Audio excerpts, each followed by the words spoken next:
आज का हमारा दूसरा टॉपिक है परसेंटेज कंपोजिशन। ये मान लो कि कोई भी मॉलिक्यूल में कौन से एलिमेंट का कैसा परसेंटेज है, कितना परसेंटेज है, वो कैसे निकालेंगे। तो परसेंटेज कंपोजिशन फाइंड करने के लिए फॉर्मूला है mass percentage of an element equal to mass of the element that element in the compound divide by molecular mass of the compound into क्या होता है 100। हम समझते हैं एग्जांपल से। मान लो कि मीथेन है CH4। इसका नाम आपको सबको मालूम है, इसका नाम क्या है? इसका नाम होता है मीथेन। तो मीथेन में 12 ग्राम क्या है? कार्बन है और 4 ग्राम क्या है? हाइड्रोजन है, क्योंकि मीथेन का मॉलिक्यूलर मास क्या होता है 16 ग्राम मीथेन इक्वल टू क्या होता है? मीथेन का मॉलिक्यूलर मास क्या होता है 16 होता है, उसमें 12 ग्राम कार्बन होता है और 4 ग्राम क्या होता है हाइड्रोजन। तो मान लो कि इसका कार्बन का परसेंटेज निकाल लेना है। वापस एक बार समझ लेते हैं कि मीथेन का फॉर्मूला क्या है CH4 है, उसमें 1 into C plus 4 into H यानी 1 इंटू 12 प्लस 4 इंटू 1 यानी क्या हुआ टोटल 12 प्लस 4 इक्वल टू क्या हुआ 16 ग्राम हुआ। तो सोचो 16 ग्राम मीथेन में कार्बन का मास कितना है 12 ग्राम है और H का मास कितना है 4 ग्राम है। तो मान लो कि मुझे परसेंटेज C निकालना है, तो क्या होगा कि भाई mass of carbon divide by molecular mass into क्या होगा 100, मतलब 12 अपॉन 16 इंटू 100। तो क्या होगा इसका आंसर 75% होगा। मान लो कि किसी ने पूछा भाई परसेंटेज H क्या होगा, क्या निकालेंगे कि भाई मास ऑफ क्या होगा hydrogen divide by molecular mass into क्या होगा 100। तो 4 अपॉन 16 इंटू 100, इसका आंसर क्या आएगा 25% आएगा। तो मीथेन में 75% कार्बन है और 25% क्या है हाइड्रोजन है। एक बार एग्जांपल ले लेते हैं, एकदम आसान तरीके से समझ में आ जाएगा, एकदम आसान। मान लो कि वाटर है, वाटर का मॉलिक्यूलर फॉर्मूला क्या है H2O है। अभी उसमें 2 into H plus 1 into O यानी 2 इंटू 1 प्लस 1 इंटू 16 यानी 2 ग्राम हाइड्रोजन है, 16 ग्राम क्या है ऑक्सीजन है और टोटल इसका मॉलिक्यूलर मास क्या है 18 ग्राम है।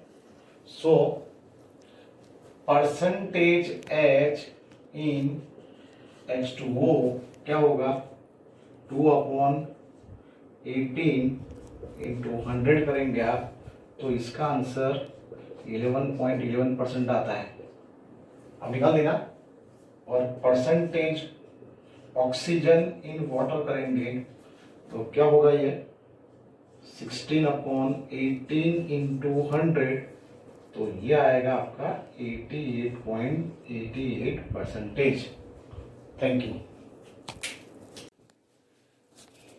Mole fraction will not change with change in temperature, क्योंकि मोल फ्रैक्शन में भी कहीं पे वॉल्यूम आता नहीं है।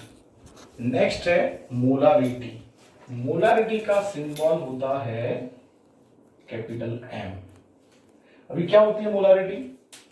Number of moles of solute dissolved in 1 litre of solution is known as molarity. मान लो कि आपने 1 लीटर सॉल्यूशन बनाया, उसमें आपने 1 मोल सॉल्यूट डिसॉल्व किया तो उसकी मोलारिटी 1 है। अगर आपने 0.5 मोल डिसॉल्व किया तो उसकी मोलारिटी 0.5 है। 10 मोल किया तो मोलारिटी 10 है। So number of moles of solute dissolved in 1 litre of solution is known as molarity. तो मोलारिटी का फॉर्मूला क्या बना, molarity equal to number of moles of solute divide by volume of solution in, यहाँ पे क्या लिखा हुआ है, लीटर। अगर हम इसको कन्वर्ट करेंगे तो ये फॉर्मूला मोल की जगह पे और वॉल्यूम को कन्वर्ट करेंगे एमएल में, तो ये फॉर्मूला ऐसा बनेगा, molarity equal to mass of solute divide by molecular weight of solute into 1000 upon volume of solution. में क्या आएगा, एमएल। कई बार मैं इसको ऐसा भी लिखता हूं कि W by M into 1000 by V ml। अभी इस फॉर्मूला में ये कॉन्सेंट्रेशन का यूनिट है, उसमें वॉल्यूम आया, और कोई भी जो लिक्विड होता है वो चाहे सॉल्यूशन हो या सॉल्वेंट हो, उसका जो वॉल्यूम होता है वो टेम्परेचर के साथ चेंज होता है, इसलिए यहाँ पे लिखा है change with change in temperature. उसके पहले percentage W by W temperature के साथ चेंज नहीं होता है, मोल फ्रैक्शन भी टेम्परेचर के साथ चेंज नहीं होता है। नेक्स्ट है मोलालिटी। नेक्स्ट हमारा है मोलालिटी। यहां पे हम थोड़ा सा चेंज कर लेते हैं, मोला यहां ऐसा आएगा, मोला। कॉन्सेंट्रेशन का नेक्स्ट यूनिट है मोलालिटी। मोलालिटी जो है उसका सिंबल होता है स्मॉल m। मोलालिटी का सिंबल क्या होता है, small m। Number of moles of solute dissolved in 1 kilogram of solvent is known as molality. 1 kilogram solvent में कितना मोल सॉल्यूट डिसॉल्व है उसको क्या बोलेंगे, मोलालिटी। मानो कि आपने 1 किलोग्राम पानी लिया और उसमें 1 मोल ग्लूकोज डिसॉल्व किया, तो उसकी मोलालिटी क्या होगी, स्मॉल m। मोलालिटी का सिंबल क्या है, स्मॉल m। क्या होगा, 1। अगर आपने 0.5 मोल डिसॉल्व किया तो क्या होगा, 0.5। तो यहां पे ये क्या लिखा है word, in 1 kilogram of solvent, और उसमें ये क्या था, 1 लीटर ऑफ सॉल्यूशन था। तो मोलारिटी मतलब क्या होगा, number of moles of solute divide by mass of solvent in क्या होगा, किलोग्राम। मोलारिटी का फॉर्मूला क्या बनेगा, मास of solute divide by molecular weight of solute into 1000 upon क्या होगा, मास ऑफ सॉल्वेंट इन क्या होगा, ग्राम। और मोलालिटी जो है इसमें कोई भी जगह पे वॉल्यूम आता नहीं है, इसलिए do not change with temperature. तो मोलालिटी जो है ये टेम्परेचर के साथ चेंज होती नहीं है। तो सवाल ये होता है कि मोलारिटी और मोलालिटी का डिफरेंस क्या है। मोलारिटी का सिंबल कैपिटल M होता है, मोलालिटी का सिंबल स्मॉल m होता है। Molarity is based on volume of the solution, while molality is based on mass of the solvent. Molarity will change with change in temperature, while molality does not change with change in temperature.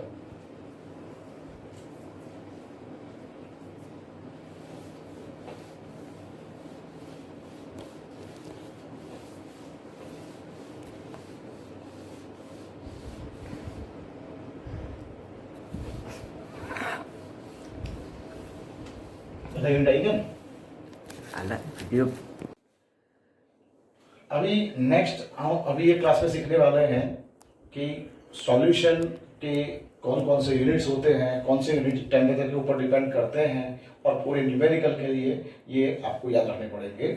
Solution क्या होता है, solution 2 component से बना हुआ होता है, एक होता है सॉल्यूट और एक होता है सॉल्वेंट। सॉल्यूशन एक होमोजेनियस मिक्सचर होता है, आपको जैसे कि मालूम है। मानो कि पानी के अंदर आपने 10 ग्राम शुगर डिसॉल्व किया तो उसका क्या बन गया, एक सॉल्यूशन बन गया। पानी के अंदर आप नमक डिसॉल्व करो, अल्कोहल में सल्फर डिसॉल्व करो, तो अलग अलग सॉल्वेंट और अलग अलग सॉल्यूट मिलकर क्या बनता है, सॉल्यूशन बनता है। तो what is solution, solution has 2 components, solute and solvent. Solution में जो कंपोनेंट लेस अमाउंट में होता है उसको क्या बोला जाता है, सॉल्यूट, और जो कंपोनेंट ज्यादा अमाउंट में होता है उसको क्या कहा जाता है, सॉल्वेंट। और ये दोनों को मिलकर क्या बनता है, सॉल्यूशन।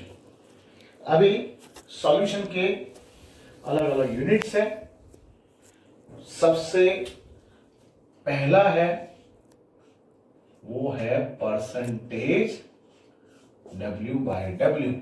इसको बोलते हैं मास परसेंटेज भी बोलते हैं। इसका डेफिनेशन क्या है, इसका डेफिनेशन है amount of solute present in 100 gram of a solution is known as percentage W/W। इसको मास परसेंटेज भी बोल सकते हैं। 100 ग्राम सॉल्यूशन में कितना ग्राम सॉल्यूट प्रेजेंट है उसको उसका बोला जाता है परसेंटेज W/W। समझते हैं कि मान लो कि 100 ग्राम, हम लोग ऐसा लिखा हुआ है 10% W/W ग्लूकोज सॉल्यूशन है। अब इसका मतलब क्या है, इसका मतलब ये होता है कि इन 100 ग्राम सॉल्यूशन 10 ग्राम ग्लूकोज, ग्लूकोज क्या हमारा होता है, solute, is present. So therefore amount of solvent क्या होगा, 100 - 10 यानी कितना ग्राम होगा, 90 ग्राम होगा। मतलब जब हम 90 ग्राम पानी के अंदर 10 ग्राम सॉल्यूट मिक्स करेंगे, ग्लूकोज मिक्स करेंगे, तो कितना बनेगा, 100 ग्राम सॉल्यूशन बनेगा।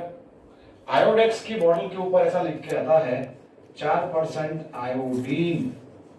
इसका मतलब क्या है, 100 ग्राम सॉल्यूशन में 4 ग्राम आयोडीन है, बाकी का 96 ग्राम क्या है, सॉल्वेंट है। और इसको फाइंड करने का एक अच्छा फॉर्मूला भी है, और ये फॉर्मूला ऐसा होता है, वापस एक बार देते हैं, amount of solute present in 100 gram of solution is known as percentage W/W। तो परसेंटेज W/W है, उसका फॉर्मूला क्या होता है, मास of solute divide by total mass of solution into क्या होगा, 100। सॉल्यूट का मास डिवाइड बाय सॉल्यूशन का मास इनटू क्या होगा, 100। कॉन्सेंट्रेशन का दूसरा यूनिट है, और ये जो यूनिट अभी लिखा था मैंने परसेंटेज W/W, ये याद रखना है, percentage W/W will not change with temperature. Temperature के साथ चेंज होगा नहीं, क्योंकि उसके फॉर्मूला में क्या होता है, मास होता है, और मास कभी टेम्परेचर के साथ चेंज नहीं होता है। दूसरा फॉर्मूला है यूनिट्स ऑफ कॉन्सेंट्रेशन में, इसका नाम होता है, सेकंड है mole fraction. Mole fraction, mole fraction क्या होता है, it is a ratio of mole of the component. ये कंपोनेंट सॉल्यूट भी हो सकता है, ये कंपोनेंट सॉल्वेंट भी हो सकता है, divide by total mole of the solution. मान लो कि हमारे पास सॉल्यूट और सॉल्वेंट है। सॉल्यूट का मोल, मान लो कि इसका मोल, सॉल्यूट को मैं ए बोलता हूं और सॉल्वेंट को क्या बोलता हूं, बी। मान लो कि मोल, सॉल्यूट का मोल मान लो कि Na है और सॉल्वेंट का मोल क्या है, Nb है। तो टोटल मोल क्या होगा, Na प्लस क्या होगा, Nb होगा। मोल फ्रैक्शन का जो सिंबल होता है, ये सिंबल होता है कैपिटल एक्स। अभी समझते हैं कि x ऑफ सॉल्यूट, सॉल्यूट का मोल फ्रैक्शन फाइंड करना है। इसका मतलब क्या होगा, mole of solute divide by total mole of क्या आएगा, सॉल्यूशन आएगा। मतलब सॉल्यूट का मोल कितना है, Na है और टोटल मोल कितना होगा, Na प्लस Nb। तो पूरा फॉर्मूला क्या बन गया, सॉल्यूट का मोल फ्रैक्शन इक्वल टू क्या बन गया, Na अपॉन क्या हो गया, Na plus Nb। Similarly mole fraction of solvent find करना है, तो क्या होगा, mole of solvent divide by क्या होगा, टोटल मोल ऑफ क्या आएगा, सॉल्यूशन। तो यहां पे सॉल्वेंट का मोल कितना है, Nb है। तो Nb अपॉन क्या होगा, Na प्लस Nb। अभी वापस से समझ लेते हैं, मोल फ्रैक्शन क्या होता है, it is a ratio of mole of the component to the total mole of the solution. Solution में दो कंपोनेंट होते हैं, एक सॉलिड होता है, एक सॉल्वेंट होता है। इससे ज्यादा भी हो सकता है, इससे ज्यादा भी सॉलिड पॉसिबल है, लेकिन हमने बाइनरी सॉल्यूशन लिया है। और total mole fraction of solution क्या होगा, ये भी चेक कर लेते हैं। Total mole fraction of solution मतलब क्या होगा, सॉल्यूट का मोल फ्रैक्शन प्लस किसका होगा, सॉल्वेंट का मोल फ्रैक्शन होगा। अभी सॉल्यूट का मोल फ्रैक्शन क्या है, आपने देखा है Na अपॉन क्या होता है, Na प्लस Nb। ये क्या था हमारा, Nb upon Na plus Nb। तो क्या आया, Na plus Nb divide by Na plus Nb। तो रिजल्ट क्या आया, 1। तो total mole fraction of solution is always equal to क्या होता है, 1। मोल फ्रैक्शन का, टोटल सॉल्यूशन का मोल फ्रैक्शन क्या होता है, हमेशा 1 होता है। अब एक एग्जांपल समझते हैं तो ये समझ में आएगा। इसको समझने के लिए मैं एक एग्जांपल लेता हूं तो ये अच्छी तरीके से समझ में आएगा।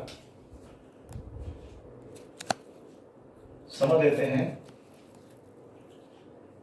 कि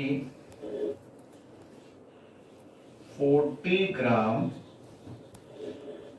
NaOH is dissolved in 162 gram water. Calculate